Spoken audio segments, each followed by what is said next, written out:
요즘 사람들을 만나면 다 비슷한 말을 합니다. 목사님, 요즘 너무 더워서 너무 힘이 듭니다. 지쳐 있습니다. 아무 일도 안 했는데 너무나도 피곤합니다. 그냥 쉬고만 싶어집니다. 라고 말해 옵니다. 몸이 지치는 것은 물론이고 마음도 무겁고 생각도 많아지고 웃는 얼굴 뒤로는 한숨이 쌓여갑니다. 우리 얼굴에는 괜찮은 척 보이지만 속으로는 정말로 이렇게 사는 것이 맞나 싶은 분들이 참으로 많이 있습니다. 누군가는 일을 해도 끝이 없고 벌어도 돈이 모자라고 자녀 걱정은 날마다 쌓여갑니다. 어떤 분은 밤잠을 설치고 또한 병원에서 약을 받아 의지하고 누구에게도 말 못할 걱정을 혼자 품고 살아갑니다. 오늘도 예배를 드리지만 마음은 자꾸 멀어지고 기도는 하지만 눈물만 흐르고 하나님이 정말로 내 이야기를 들으시는 건지 헷갈릴 때도 있습니다. 사람들 앞에서는 괜찮은 척 하지만 문 닫고 혼자 있을 때 하나님, 저는 왜 이렇게 힘이 들까요? 하나님, 저는 왜 이렇게 고난과 고생이 많을까요? 라고 생각하면서 그런 말이 가슴속에서 튀어나올 때가 있습니다. 그럴 때 필요한 건 무엇인가? 새로운 정보가 아니고 위로도 아닙니다. 나를 잘 아는 사람, 나를 잘 보고 지켜주고 계시는 분이 있다라고 바로 그것을 확신하는 거죠. 오늘 하나님께서 우리에게 그런 말씀을 주십니다. 얘야, 내가 너를 지치지 않게 해주는 하나님이란다 라고 우리에게 말씀해 주십니다. 이 말씀은 오늘 우리를 위한 말씀입니다. 그냥 교훈이 아니라 우리 삶 가운데서 찾아오시는 하나님의 음성입니다. 우리가 함께 나눌 시편 121편은 수천 년 전 지친 인생길을 걸으면서 하나님께 올려드리는 찬양과 고백의 시입니다. 힘겨운 길, 위험한 길, 앞이 보이지 않는 그 길에서 그는 하늘을 올려다보며 이렇게 이야기하죠. 나의 도움이 어디서 올까? 그리고 담대하게 생각해 보면서 이런 대답을 합니다. 나의 도움은 천지를 지으신 하나님에게서 오는구나 라고 생각을 하게 되는 거죠. 사랑하는 여러분, 오늘 이 말씀 속에서 우리가 붙잡아야 할 답이 있습니다. 지치고 힘든 이 길에서도 우리를 도우시고 지키시고 보호하시는 분, 끝까지 책임져 주시는 분이 있는데 바로 그분이 우리 하나님이시다라고 하는 거죠. 그 하나님을 바라볼 때 오늘 또 우리는 다시 지치지 않고 힘있게 걸어갈 수 있는 힘이 생기게 됩니다. 오늘 이 말씀이 저와 여러분의 삶에 다시 소망이 넘치시기를 주님의 이름으로 축원을 드립니다. 그렇다고 한다면 지쳐있는 인생에게 하나님은 어떤 분이실까요? 첫째로는 지치지 않게 하시는 하나님을 바라보아야만 합니다. 첫째로는 지치지 않게 하시는 하나님을 바라보아야 합니다. 우리 1절과 2절 말씀을 한번 읽어보도록 하겠습니다. 같이 읽습니다. 내가 산을 향하여 눈을 들리라. 나의 도움이 어디서 올까? 나의 도움은 천지를 지으신 여호와에게서로다. 아멘. 사람들은 힘들면요, 자연스럽게 고개를 숙이게 됩니다. 그리고요, 땅을 바라보게 되죠. 또한 한숨을 쉬게 됩니다. 말수도 줄어들고 생각도 많아지게 되죠. 그런데 오늘 시편 기자는 달랐습니다. 그는요, 너무 힘들어서 땅만을 바라보지 않고 무엇을 바라봅니까? 산을 바라본다라고 얘기합니다. 그리고 질문하죠. 나의 도움이 어디서 올까? 이 질문은요, 단지 궁금해서 한 것이 아닙니다.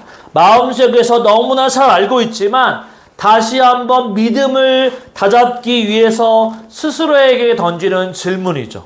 그래, 나는 어디서 도움을 받아야 하지라고 그가 스스로 되짚어 봅니다. 힘들 때 그러잖아요.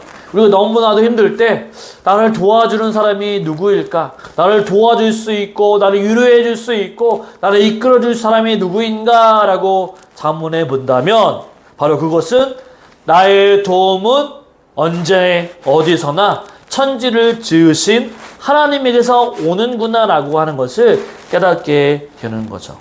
여기서 도움이라고 하는 단어는요, 그냥 곁에서 도와드리는 조수의 역할이 아니라 절실하게 없으면 안 되는 조력자를 뜻합니다. 성경에서 이 단어가 종종 하나님께 쓰였죠. 창세기 2장에서 아담을 돕는 배필을 만들 때도 이 단어가 쓰였고, 또한 전쟁 중 도움을 요청할 때에도 이 단어가 쓰입니다. 그러니까 시편 기자는요, 지금 이렇게 얘기하고 있는 것입니다.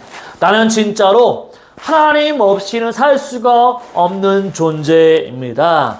정말로 나 혼자 살 수 없으니 하나님이 나를 도와주셔야만 합니다. 하나님이 내 조력자이십니다. 라고 고백하는 거죠. 그런데 여러분, 우리를 도와주시는 그 하나님이 어떤 분이신가? 라고 하는 거죠.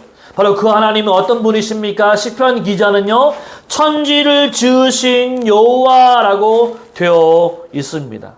이 말도 그냥 지나칠 수가 없는 거죠. 하나님은요, 내가 사는 이 땅, 내가 호흡하는 이 공기, 내가 서는 이 땅에 하늘과 땅을 지으신 모든 것을 만드신 천지를 창조하신 하나님 아버지라고 하는 분이죠.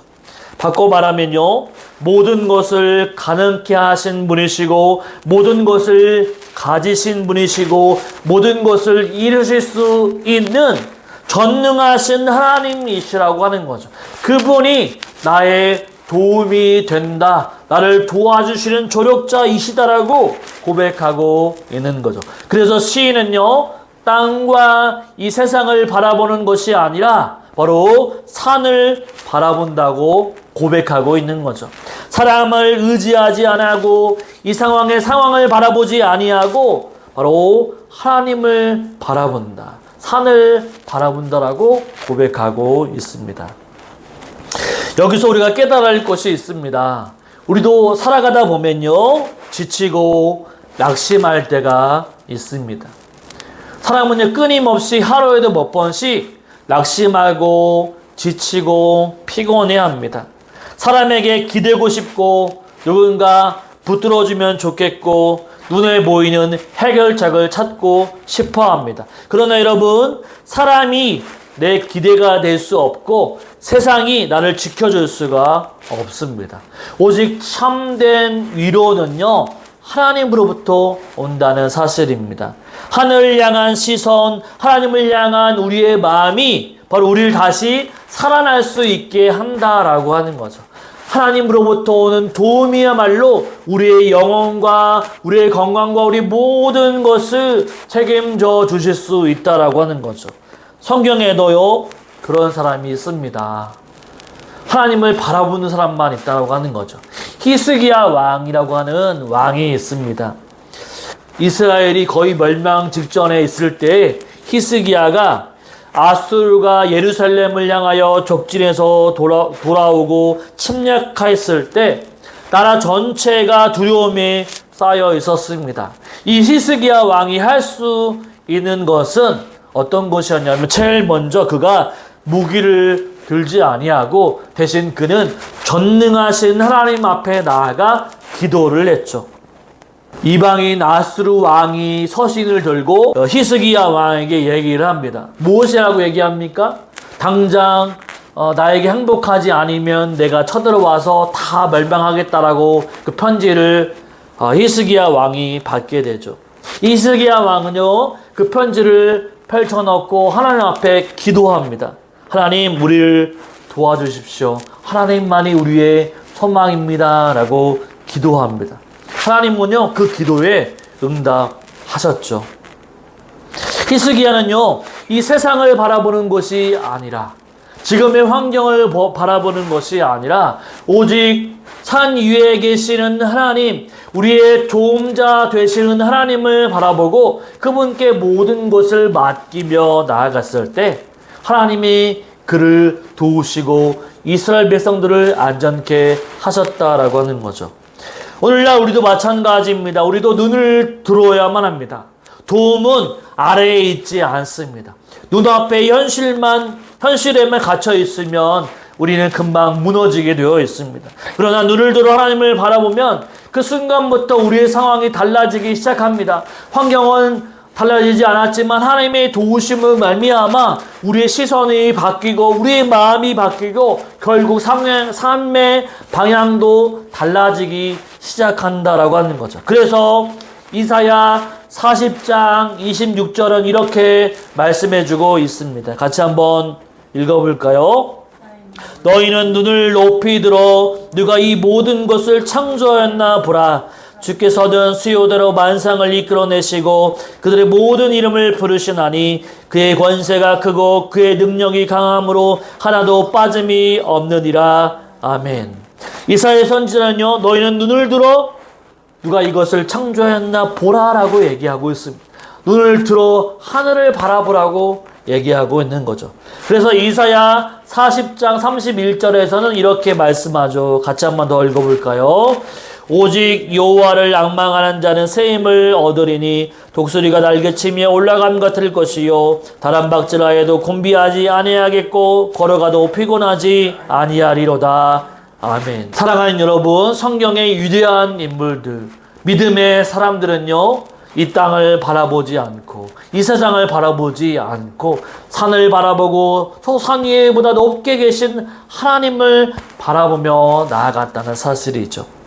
사랑하는 여러분, 지금 어디를 바라보고 계십니까? 혹시 문제만 보고 계신가요? 이제 눈을 들어서 하나님을 바라보시기 바랍니다. 하나님은 여러분을 지치지 않게 도우시는 분이시죠. 그냥 바라만 보고 계시는 분이 아니라 여러분의 삶에 지금 실제적으로 개입하셔서 우리의 육신은 날마다 연로하지만 그러나 우리의 마음은 하나님이 주시는 새로운 영으로 말미암아 날마다 새로워질 수 있고 바로 새 힘을 얻을 수 있다라고 하는 사실이죠. 그래서 나의 도움이 천지를 지으신 하나님에게서 오는구나 라고 하는 것을 기억하고 이 세상을 바라보지 아니하고 오직 천지를 지으신 하나님만 바라볼 수 있는 저와 여러분의 삶이 되시기를 주님의 이름으로 축원을 드립니다. 아멘. 둘째로 우리가 지치지 않으려면 어떻게 되는가? 지치지 않게 하시는 하나님은 우리를 언제나 지켜주시는 분이라는 사실입니다. 우리 3절부터 6절까지 말씀을 한번 읽어보도록 하겠습니다. 천천히 읽을게요. 여호와께서 너를 실족하지 아니하게 하시며 너를 지키시는 이가 졸지 아니하시리로다. 이스라엘을 지키시는 이는 졸지도 아니하시고 주무시지도 아니하시리로다. 여호와는 너를 지키시는 이시라. 여호와께서 내 오른쪽에서 내 그늘이 되시나니 낮에 해가 너를 상하게 하지 아니하며 밤에 달도 너를 해치지 아니하리로다. 아멘. 시편 기자는요, 눈을 들어서 산을 바라본 다음에 그 다음에 하나님이 어떤 분이신지를 하나하나 고백하게 됩니다. 특별히 반복되는 단어가 바로 있습니다. 무슨 단어시냐면 바로 지키신다라고 하는 단어이죠. 하나님이 지키신다, 너를 지키신다라고 하는 단어가 바로 계속적으로 반복이 됩니다. 이 단어는요, 단순히 지켜본다라고 하는 뜻이 아니라 주의 깊게 돌보며 보호하는 것을 의미합니다. 그냥 하나님이 나를 그냥 지켜만 보시고 시선으로만 지켜보시는 것이 아니라 주의 깊게 살펴보면서 우리를 돌보아 주신다라고 하는 것을 말씀해주고 있는 거죠. 3절부터 8절까지 무려 6번이나 반복될 정도로 시인은요, 하나님의 지켜주심을 말씀해주고 있는 것입니다. 3절을 보면요, 여호와께서 너를 실족하지 않게 하시며 라고 되어 있습니다. 여기서 실족이라고 하는 말은 무엇을 의미할까요?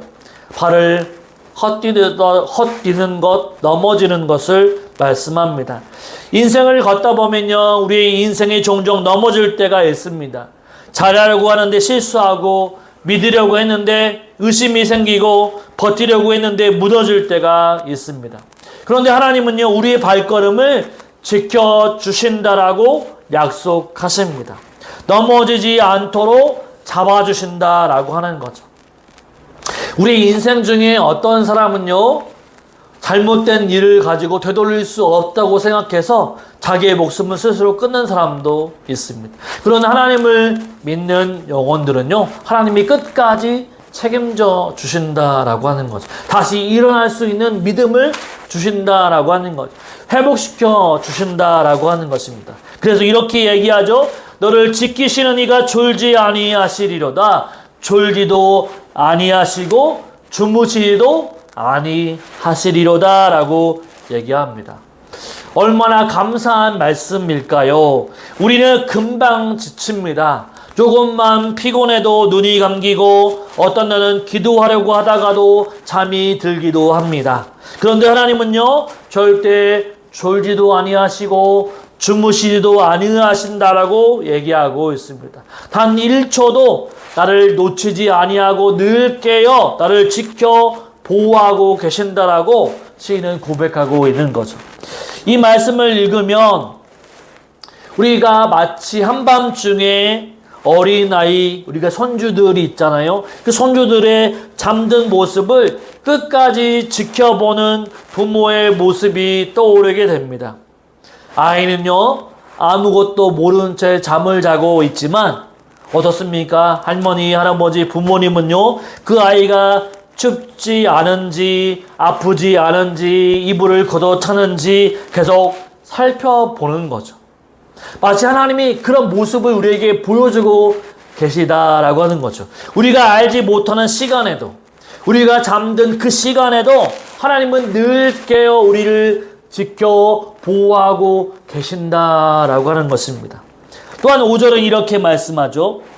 여호와는 너를 지키시는 이시라 내 오른쪽에서 그늘이 되시나리라고 되어 있습니다. 여러분, 우리가 밥 먹을 때 쓰는 손이 보통 왼손은 아니고 주로 오른손을 쓰잖아요. 주로 자리 내가 내 주변에 오른쪽에 앉힌다라고 하는 것은 귀한 사람이 내 오른쪽에 있는 거죠. 여러분 생각해 보십시오. 오른쪽이라고 하는 것도 히브리 문화에서는 가장 가까운 자리, 보호의 자리를 의미합니다. 그렇기 때문에 오른쪽에 있는다라고 하는 것은요, 하나님은 우리 곁에서 멀리 계시는 분이 아니라 바로 가장 가까운 곳에서 우리를 덮어주시고 그늘처럼 서 계신다라고 하는 거죠. 요즘 너무 덥잖아요. 그죠? 이 더운 날, 이스라엘도 중동 지역에 있기 때문에 해가 뜨면요, 너무 더운 날씨죠. 그런데 하나님 어떻게 됐습니까? 내 오른쪽에 계셔서 내가 뜨거운 날, 더운 날, 나무 그늘에 앉으면 얼마나 시원합니까? 하나님께서요, 우리에게 그늘막이 되어주시고 그늘이 되어주신다라고 말씀하고 있는 거죠. 6절에 보면요, 그 보호의 범위를 더 넓혀주십니다.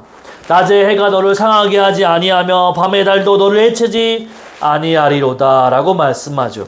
하나님의 지키심은요, 낮에도 밤에도 쉬지 않고 이어진다라고 말하고 있는 거죠. 우리는 해가 너무나 강해도 탈진하고 밤이 너무나도 어두워도 무서움을 느낍니다. 그런데 하나님은 어떻습니까?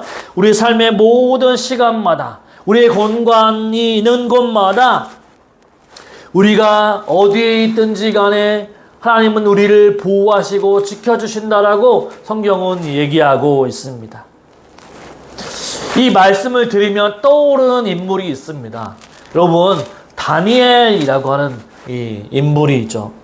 예언서에 나오는 다니엘은요, 이방의 나라에서 이제 바벨론의 포로가 되어서 거기서 어릴 적에 잡혀가서 바로 총리가 되었던 다니엘이죠. 근데 그 다니엘이 신상 앞에 절하지 않았기 때문에 신하들의 미움을 받아서 사자굴에 던져지게 됩니다. 그때 어떻습니까? 사자굴에 던져졌는데 하나님께서 사자의 입을 막아주셨기 때문에 다니엘은 손상되지도 않고 그 자리에서 살 수 있었던 거죠. 사랑하는 여러분, 하나님도 바로 다니엘을 그렇게 지켜주셨던 것처럼 우리의 인생에도, 험악한 인생길에도 우리가 죽을지언정 하나님은요 우리를 지키시고 인도해 주신다라고 하는 것입니다. 사랑하는 여러분, 하나님도 지금 우리를 보호하시고 지키시는 분이십니다. 여러분이 깨어 있을 때에도, 지쳐서 잠들어 있을 때에도, 길을 잃은 것처럼 느낄 때에도 하나님은요 절대로 저와 여러분을 놓지 않으십니다. 그리고 우리 곁에서 가장 가까운 자리, 가장 오른편 자리에서 곁에 계셔서 우리의 그늘이 되어주시고 우리의 힘이 되어주시고 우리의 방패가 되어주십니다. 지금 혹시 여러분의 마음 가운데 이런 생각이 있지 않습니까? 하나님, 저 너무 힘든데 하나님 정말 저를 보고 계십니까? 하고 그런 생각이 든다면 그럴 때마다 오늘 이 말씀이 우리를 꼭 붙들어 주기를 원합니다. 하나님은요 우리를 졸지도 아니하시고 주무시지도 아니하시고 우리를 항상 지키고 보호하고 계신다는 사실이죠. 이 믿음을 가질 때 우리는 다시 일어설 수 있습니다. 하나님은 지금도 여전히 우리를 눈동자같이 지켜 보호하고 계신다는 사실이죠. 이 사실을 잊지 마시고 내가 혼자가 아니라 하나님이 나를 늘 언제나 지켜 보호하고 계신다는 사실들을 기억하고 지치지 않는 삶을 살아가실 수 있는 저와 여러분 삶이 되시기를 주님의 이름으로 축원을 드립니다. 아멘. 셋째로, 지치지 않게 하시는 하나님은요 끝까지 우리를 지켜 보호해 주십니다. 끝까지 우리를 지켜 보호해 주시죠. 우리 7절과 8절 말씀을 한번 읽어보도록 하겠습니다. 같이 읽습니다. 여호와께서 너를 지켜 모든 환난을 면하게 하시며 또 내 영혼을 지키시리로다. 여호와께서 너의 출입을 지금부터 영원까지 지키시리로다. 아멘. 편 기자는요 하나님의 지키심에 대해서 마지막으로 정리하며 가장 깊은 고백을 우리에게 보여줍니다. 앞에서는 하나님이 실족하지 않게 하시고 낮과 밤에도 지키신다라고 말씀하셨습니다. 하나님께서는 모든 환난을 면하시게 해주겠다라고 말씀해 주십니다. 여기서 환난이라고 하는 단어는요 단순한 어려움만을 뜻하지 않습니다. 우리가 겪는 위험, 사고, 유혹, 질병, 마음의 상처, 영적인 고통까지 바로 광범위한 고통 가운데서도 우리와 함께 하시고 그것을 면화시켜 주신다라고 얘기합니다. 인생을 살다 보면요 누구나 환난을 피할 수 없습니다. 누구나 인생 가운데 고통이 찾아옵니다. 그러나 시인은요 하나님이 그 모든 환난 가운데서 우리를 지켜주시고 보호해 주신다라고 말씀해 주십니다. 또 뿐만 아니라 우리의 육신뿐만 아니라 하나님은요 우리의 영혼까지도 지켜주신다라고 말씀하고 있습니다. 또 내 영혼을 지키시리로다 라고 얘기하죠. 여기서 영혼이라고 하는 단어는요 단순한 감정이 아니라 사람의 전체적인 존재 또한 인격, 생명 전체를 의미합니다. 이 말은요 하나님께서 우리의 마음과 몸과 생각과 감정, 믿음과 구원까지 다 지켜주신다라고 말씀해주고 있는 거죠. 우리의 생활의 전부를 다 지켜주신다라고 말씀하고 있는 것입니다. 사람이 할 수 없는 것, 눈에 보이지 않는 것, 우리가 알 수 없는 깊은 내면까지도 하나님은 다 알고 지켜주신다라고 말씀하고 있는 거죠. 우리가 약해질 때, 흔들릴 때, 포기하고 싶어질 때도 하나님은요 우리의 영혼을 끝까지 지켜주신다라고 하는 거죠.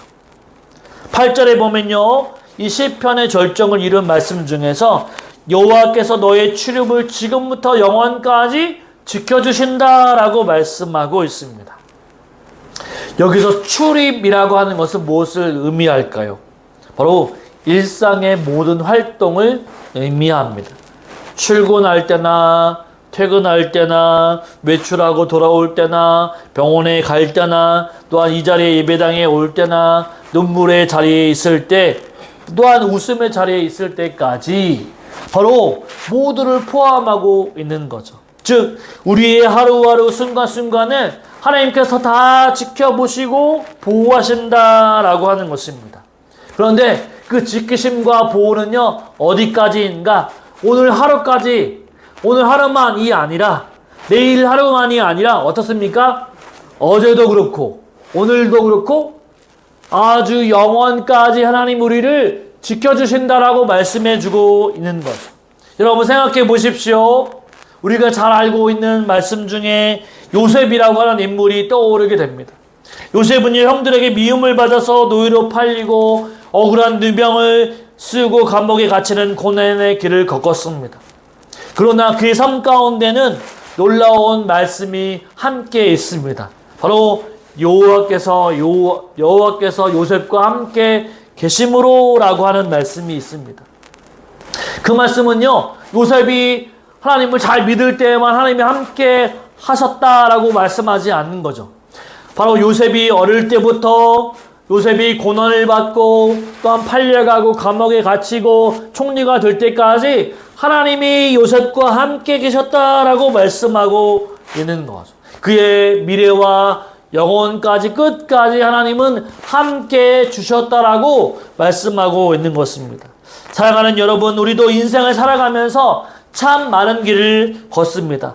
어떤 날은 평탄한 길이 있고 어떤 날은요 눈물이 나고 무섭고 앞이 보이지 않을 때가 있습니다. 그러나 우리가 기억해야 할 진리가 있습니다. 그것은 무엇이냐면 우리의 출입, 우리가 나갈 때나 들어올 때나 어디에 있든지 간에 하나님은 우리의 모습과 우리의 영혼을 날마다 지켜주신다. 그 지켜주심은요 오늘 하루로 끝나는 것이 아니라 우리를 영원까지 지켜주신다라고 말씀해주고 있습니다. 여러분, 그 하나님은요 믿는 자에게 지치지 않게끔 끝까지 보호해 주시는 분이시죠. 여러분, 하나님은요 지치지 않으시는 분이십니다. 우리를 사랑하시다가 포기하지 아니하시는 분이십니다. 하나님은 끝까지 우리의 영혼을 놓치지 않고 우리를 사랑하시고 우리를 끝까지 책임져 주시는 분이십니다. 우리는요 날마다 하나님을 볼 때에도 하나님 잘 안 들어주시면 포기하고 낭망하고 포기하고 싶어지지만, 그러나 우리가 하나님을 포기할 때도 있지만 하나님은 우리를 절대로 포기하지 않는다라고 하는 거죠. 그렇기 때문에 저와 여러분, 우리도 마음도 지치고 우리 몸도 지치고 믿음조차 흔들릴 때가 있지만, 그러나 하나님은 우리를 절대로 포기하지 않는다는 사실들을 기억하고 지쳐있을 때 오직 이 세상을 바라보는 것이 아니라 오직 하나님만 바라보며 믿음 가운데 살아갈 수 있는 저와 여러분의 삶이 되시기를 주님의 이름으로 축원을 드립니다. 아멘.